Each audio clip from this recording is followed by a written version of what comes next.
Federal Minister for Education, Rana Tanveer Hussain, Federal Ministers, Advisors, Special Assistants, Lieutenant General Moazzam Ijaz, Rector, NUTEC, Vice Chancellors, Professors, and Shahid Khan,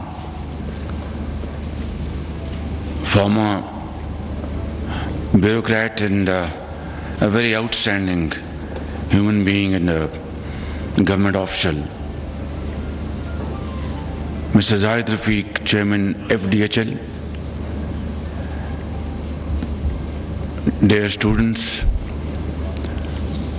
your very respected parents, ladies and gentlemen, Assalamu alaikum. I wouldn't want to speak in English, I would rather stick to Urdu. But let me say at the outset, I am very impressed to visit this wonderful seat of learning, not only by its grandeur or ambience, but outstanding human resource, wonderful teachers and students, very hardworking and a very disciplined management.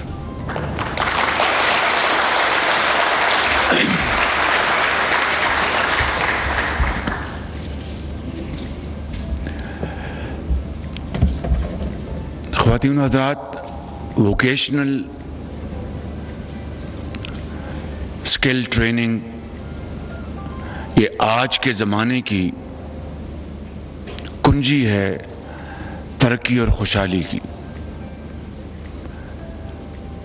تعلیم کسی بھی میدان میں ہو، یقیناً وہ ایک ہنر ہے اور وہ زندگی میں ہمیشہ وہ آپ کو پاؤں پہ کھڑا کرنے کا ایک بہت بڑا وہ اللہ تعالیٰ نے ہمیں ہنر عطا کیا ہے.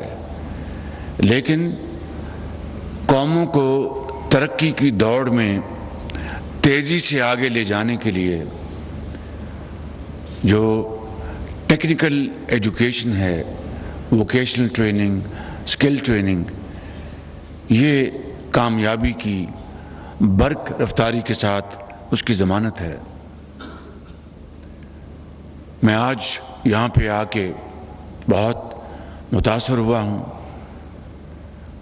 اور مجھے یقین ہے کہ آپ کی جو مینجمنٹ ہے وہ اس ادارے کو بہت برق رفتاری سے آگے لے کے جائے گی اور ہزاروں بچے اور بچیاں اسکل ٹریننگ سے فیض یاب ہو کے نہ صرف پاکستان میں بلکہ خلیجی ممالک میں اور دوسرے ممالک میں پاکستان کا نام روشن کریں گے اور اپنے خاندان کے لیے عزت اور وقار کے ساتھ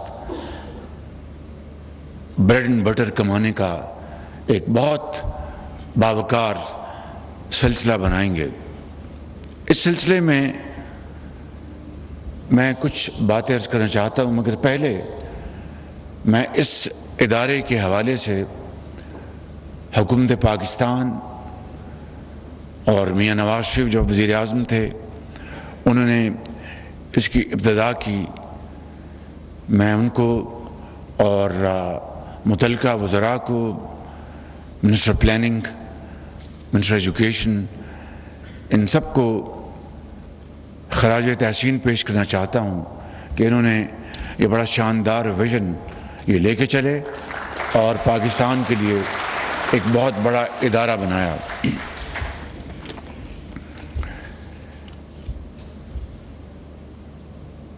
یہ بات میں آپ کو اس لیے اب بتا رہا ہوں کہ we must understand where we all come from.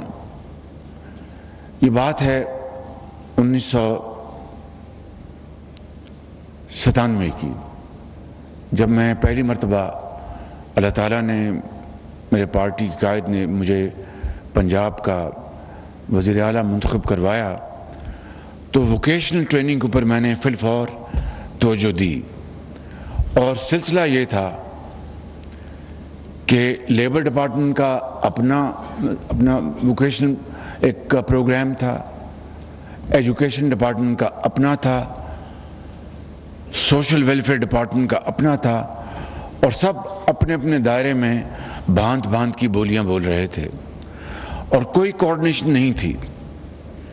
میں نے پھر ان کو یکجا کرنے کی جب کوشش کی تو جو ہوتا ہے سیاست وہ چل پڑی، قصہ کوتا میں ان تمام اداروں کو ایک چھتری کے نیچے لے کے آیا اللہ کے فضل سے، اور اس کو پھر ہم نے بڑی تیزی سے ٹیفٹا کو ہم نے واٹ واز دا نیم، شاید پنجاب ووکیشنل ٹریننگ PVTC، جی دیٹس رائٹ، اس کو ہم نے نام دیا اور اس کو لے کے آگے چلے۔ اب وسائل ہر کام کے لیے بہت ضروری ہوتے ہیں، تو جو زکوٰۃ فنڈ تھے حاجت مندوں کے لیے، حقداروں کے لیے، میں نے اس فنڈ کو ایکسیس کرنے کی کوشش کی تو علماء جو ہے وہ انہوں نے فتوے تو نہیں دیے لیکن وہ راستے میں آ گئے کہ جناب یہ تو آپ فنڈ استعمال نہیں کر سکتے۔ میں نے کہا کیوں؟ کہ یہ تو اخراجات کا حصہ ہے ان بچوں کے لیے، ان خاندانوں کے لیے جو کہ حقدار ہیں زکوٰۃ فنڈ لینے کے لیے، جو سفید پوش ہیں، انہوں نے اپنے نانفقہ اپنے بچوں کے لیے دوائی علاج کا انتظام کرنا چاہیے، تو یہ فنڈ ان کا ہے، یہ ٹریننگ کے لیے تو نہیں ہے۔ میں نے کہا جو بچے انہی خاندانوں کے جو کہ زکوٰۃ فنڈ لینے کے حقدار ہیں، انہوں نے اگر تعلیم حاصل کرنی ہے تو تعلیم کے لیے تو یہ پیسہ جائز نہیں ہے، باقی چیزوں کے لیے جائز ہے۔ یہ کہاں کا یہ لاجک ہے؟ معاملہ اسلامی نظریاتی کونسل تک گیا اور بڑے بڑے لائرز ہم نے ہائر کیے۔ انہوں نے کہا جناب جو اسلامی حوالے سے اگر اونرشپ نہیں ہے تو یہ پیسہ یہ اس تعلیم کے لیے نہیں لگ سکتا۔ اس کا ہم نے حل ڈھونڈا کہ اونرشپ مراد کہ ان بچوں کے لیے ان کی ملک ہونی چاہیے۔ تو ہم نے پھر وہ جو ادارے قائم کیے، ہم نے جو بیچ وہاں پر آ کے تعلیم سیکھتا تھا ان کو ہم اونرشپ دیتے تھے، ان کی اونرشپ ہوتی تھی۔ جب وہ بیچ فارغ التحصیل ہو جاتا تھا، نیا بیچ، وہ اس کی اونرشپ لیتا تھا۔ اس طرح ہم نے معاملہ حل کیا۔ میں بتانا یہ چاہتا ہوں، I am not speaking for my self, کہ اس ملک کے اندر اگر ہم نے ترقی کرنی ہے تو ہمیں ایسی باتوں کو اپنے پاؤں کی زنجیر نہیں بنانا، بلکہ اس کا حل نکالنا ہے تاکہ قوم کے کروڑوں بچے اور بچیاں وہ آگے بڑھیں اور تعلیم حاصل کریں۔ اسی طریقے سے ہم نے پنجاب ایجوکیشن انڈاؤمنٹ فنڈ بنایا۔ یہ 2008 کی بات ہے، جب میں غیر الوطنی سے واپس آیا پاکستان تو اللہ نے مجھے دوبارہ وزیر اعلیٰ منتخب کیا۔ اس کا جتنا بھی میں شکر ادا کروں کم ہے۔ تو پنجاب ایجوکیشن انڈاؤمنٹ فنڈ بنایا، اس کے لیے ہم نے 2 ارب روپے سالانہ مختص کیے بجٹ سے، اس میں تاکہ اس کی آمدن سے غریب بچے اور بچیاں جو بہت لائق اور بہت ہی قابل ہیں لیکن ان کے پاس وسائل نہیں، ان کے ماں باپ کے پاس، کہ وہ ان کو تعلیم کو جاری رکھوا سکیں۔ اللہ تعالیٰ کا شکر ہے کہ ان 10 سالوں میں 4,50,000 بچے اور بچیاں نہ صرف پنجاب کے بلکہ دوسرے صوبوں کے بھی صرف میرٹ پر، ایک میرٹ تھا ان کا سٹرینڈ اور دوسرا تھا کہ وسائل نہ ہونا، اس کی بنیاد پر ہم نے ان کو وظائف دیے۔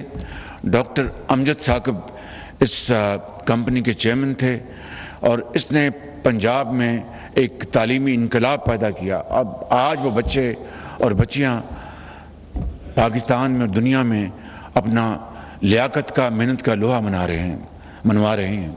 اسی طریقے سے ہم نے دانش اسکول بنائے، اور میرا ایک سوچ تھی کہ اگر ایچ این کالج بن سکتا ہے بڑے بڑے امراء کے لیے اور وڈیروں کے لیے، اور ایچ این کالج کے جو لوہے کے دروازے ہیں وہ غریبوں کے لیے بند ہیں، تو اس سے بڑی اور معاشرے میں کانٹرڈکشن کیا ہو سکتی ہے؟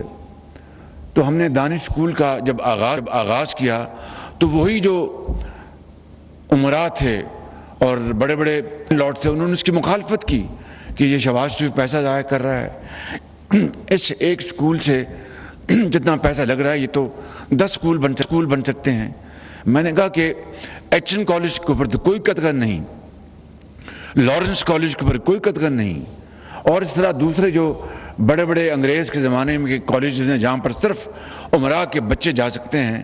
اب غریبوں اور یتیموں کی باری آئی ہے تو ان کو پیٹ میں درد ہے۔ میں نے کہا میں پرواہ نہیں کروں گا۔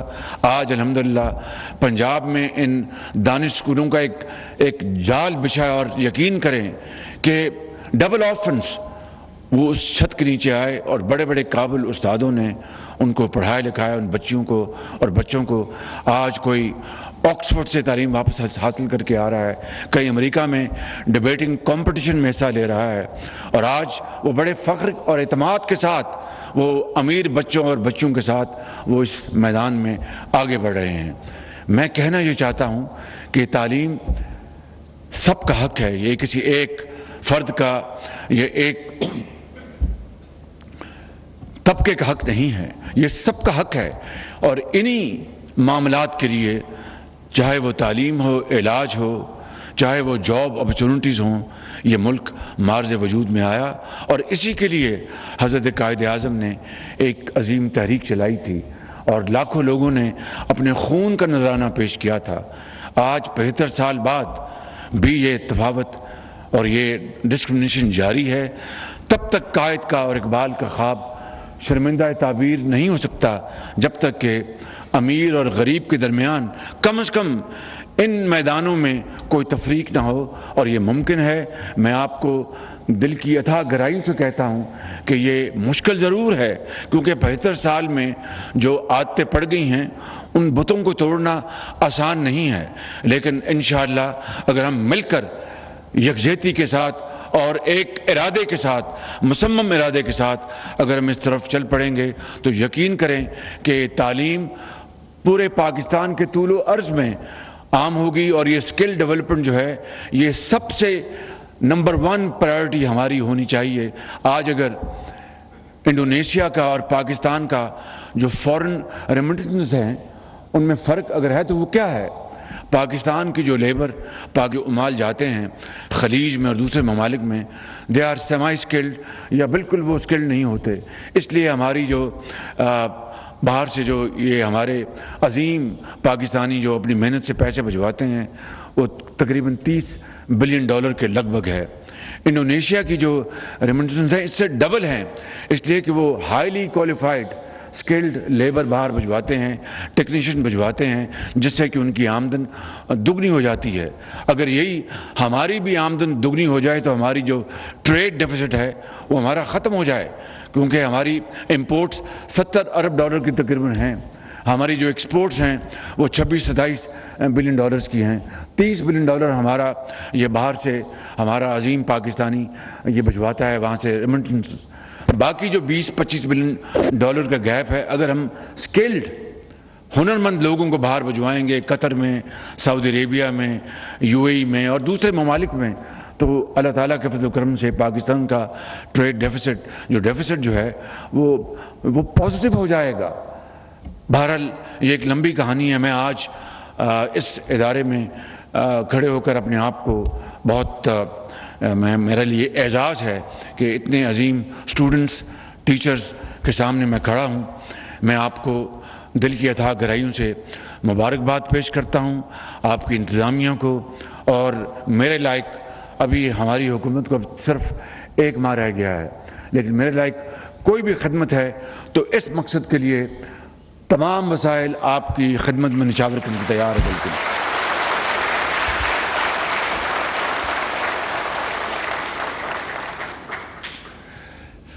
رانا صاحب نے سرٹیفکیشن کی بات کی۔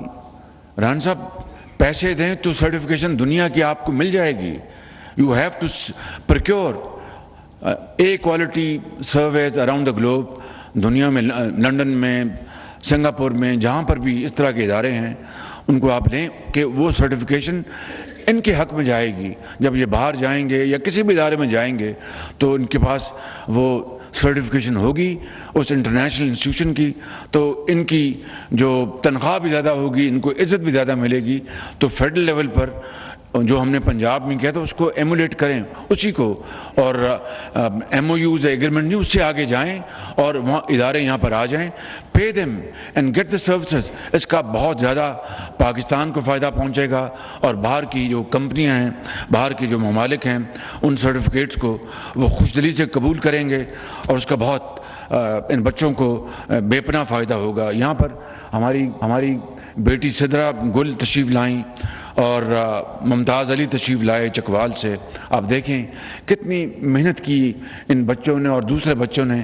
میں سمجھتا ہوں کہ ان کے والدین انتہائی لائق تحسین ہیں، اور انہوں نے جس طرح اپنے ان بچوں کی مشکل حالات میں ان کی تعلیمی اخراجات ان کو اپنا پورا کیا اپنی رزق حلال کی کمائی سے. اور یہ اساتذہ جنہوں نے انتہائی ذوق اور شوق سے ان بچوں کو پڑھایا لکھایا، میں سب آپ کو سلوٹ کرتا ہوں. آپ واقعی آپ ایک عظیم یہاں پہ لیکن ایک چیز کی کمی یہاں پر محسوس ہوئی، آپ کو گارڈ آف آنر نہیں دیا گیا. یہ مجھے سمجھ نہیں آئی کہ گارڈ آف آنر کیوں نہیں ملا، کیونکہ یہ گارڈ آف آنر یہ آپ کے لیے، ان اسٹوڈنٹس کے لیے ہے، یہ میرے لیے نہیں ہے. مجھے تو آپ نے پہلے ہی وزیر اعظم بنایا، مجھے اور کیا چاہیے. لیکن جس ملک کے لیے آپ عظیم معمار ہیں، جس ملک کو آپ کے ہاتھوں سے آپ نے بنانا ہے، اصل میں گارڈ آف آنر کے جو مستحق اور اس کے لیے آپ ہیں، اس کے لیے اس لیے کہ آپ کے دلوں میں کوئی کھوٹ نہیں، کوئی آپ کرپٹ پریکٹسز کو آپ دل سے آپ اس کی مذمت کرتے ہیں. اور جب آپ کتابیں پڑھتے ہیں اور آپ علوم سیکھتے ہیں تو آپ سوچتے ہیں کہ ہمارا معاشرہ اتنا کرپٹ کیوں ہے. نوجوان نسل سے زیادہ کرپشن کے خاتمے کے لیے کوئی اور طبقہ نہیں ہے جو کہ اس کو اپنا آنن فانن ختم کر دے اور امانت اور دیانت کے نظام کو آگے لے کے جائے. لہٰذا میری جنرل صاحب آپ سے گزارش ہے کہ آئندہ جب بھی کوئی ان بچوں کے لیے ایک تقریب ہو تو گارڈ آف آنر کو ضرور دیجیے گا. بہرحال آج چونکہ وہ سپاہی نہیں آئے ان کو سلوٹ کرنے کے لیے، تو میں آپ کو سلوٹ کرتا ہوں، آپ کی عظمت کو اور آپ کی دیانت اور آپ کی محنت کو.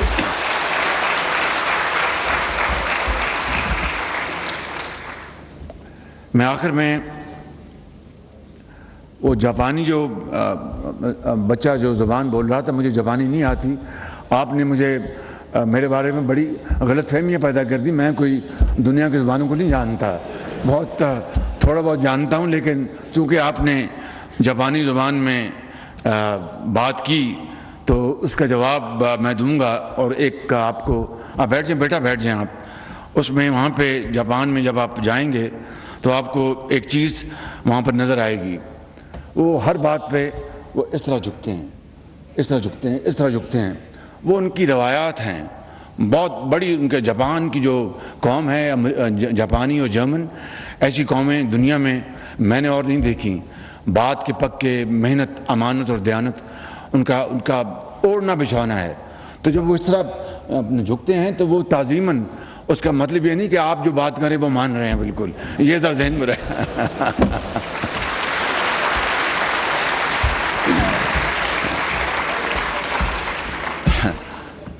اور دوسری بات، ان کی ڈسپلن کو دیکھیں آپ.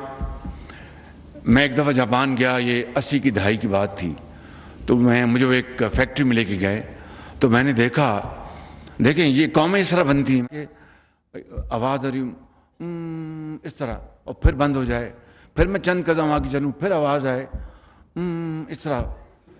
میں بڑا حیران سا ہوا. مشینیں چل رہی تھیں، کام ہو رہا تھا. جب تیسری مرتبہ مجھے آواز پڑی تو میں نے اپنے میزبان کو کہا، میں نے کہا کہ مسٹر ڈائریکٹر واٹ از دس؟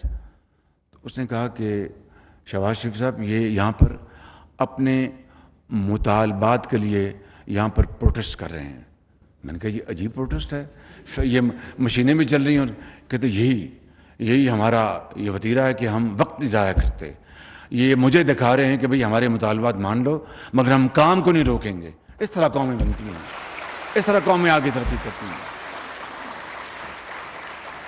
تو آپ کا جواب یہ ہے کہ ارے گدائی ماشتا ہائے ڈومو. السلام علیکم, پاکستان پائندہ باد. وزیر اعظم شہباز شریف نیشنل یونیورسٹی ٹیکنالوجی کی تقریب سے خطاب کر رہے تھے. ان کا کہنا تھا کہ تعلیم, علاج, نوکریاں ہوں, ان سب پر یکساں حق ہوگا. ملک کی ترقی کے لیے ہمیں تعلیم کو فروغ دینا ہوگا. امیر اور غریب کا فرق ختم ہونے تک قائد کا خواب شرمندہ تعبیر نہیں ہو سکتا. جب تک غریب اور امیر کو یکساں تعلیم نہیں دی جائے گی تب تک پاکستان ترقی نہیں کر پائے گا.